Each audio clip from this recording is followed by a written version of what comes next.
Assalamualaikum warahmatullahi wabarakatuh. Selamat datang di channel aku Ajeng Septin. Di video kali ini aku mau bahas mengenai informasi terupdate penerimaan TNI Angkatan Darat tahun 2022. Dilansir dari channel YouTube Panglima TNI Jenderal Andika Perkasa, terdapat beberapa perubahan persyaratan dalam penerimaan TNI tahun ini. Baik itu untuk penerimaan Taruna Akademi TNI, Perwira Prajurit Karir TNI, Bintara Prajurit Karir TNI, maupun Tamtama Prajurit Karir TNI. Dari video yang diunggah di channel YouTube-nya Jenderal Andika Perkasa, rapat tersebut beragendakan mendengarkan paparan mengenai mekanisme penerimaan prajurit TNI, mulai dari tes mental ideologi, akademik, psikologi, kesemaptaan jasmani, hingga kesehatan. Dalam pembahasannya, Jenderal Andika Perkasa memutuskan untuk melakukan beberapa perubahan pada poin tes tertentu, sehingga syarat seleksi untuk penerimaan prajurit TNI tahun anggaran 2022 ini menjadi lebih sederhana, adil, dan tanpa diskriminasi kepada satu golongan tertentu. Karena menjadi prajurit TNI adalah hak seluruh putra-putri Indonesia. Begitu ujar Panglima TNI Andika melalui kanal YouTube pribadinya. Beberapa aturan yang diubah oleh Jenderal Andika Perkasa diantaranya yakni keturunan PKI kini boleh ikut serta dalam pendaftaran TNI.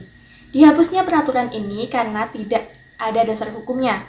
Dasar hukum pada TAP MPR nomor 25 tahun 1966 tidak melarang keturunan PKI, melainkan larangan terhadap organisasi PKI. Dilansir dari bbc.com, menurut Hairul Fahmi, selaku pengamat militer dari Institute for Security and Strategic Studies, keputusan Jenderal Andika ini dalam menghapus pedoman teknis tersebut merupakan langkah yang berani dan layak diapresiasi.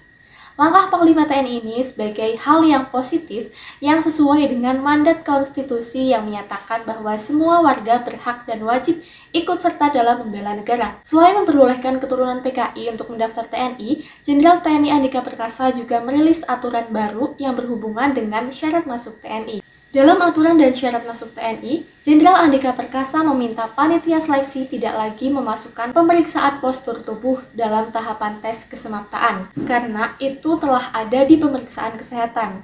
Dengan demikian, tes kesemaptaan tidak perlu lagi memasukkan periksa postur tubuh karena sudah masuk dalam seleksi kesehatan. Selain itu, pada proses seleksi TNI tahun ini, rencananya ujian renang ditiadakan.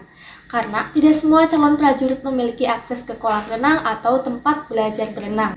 Kemudian, Panglima juga meminta panitia seleksi mengambil skor akademik dari transkrip nilai ijazah. Dengan demikian, tes akademik pun dihapus dari tahapan seleksi. Di penghujung rapat, Panglima TNI Andika Perkasa juga meminta jajarannya untuk memperbaiki mekanisme seleksi sebagaimana instruksi yang telah diberikan. Menurut Panglima, perubahan proses seleksi ini merupakan langkah untuk menjadikan tahapan seleksi prajurit TNI 2022 berjalan lebih efektif, efisien, dan berkeadilan. Oke, untuk informasi lebih lanjut mengenai jadwal, syarat, dan rekrutmen TNI, jangan lupa untuk mengunjungi website berikut ini.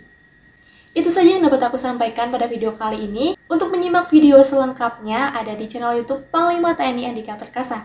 Sekian, wassalamualaikum warahmatullahi wabarakatuh.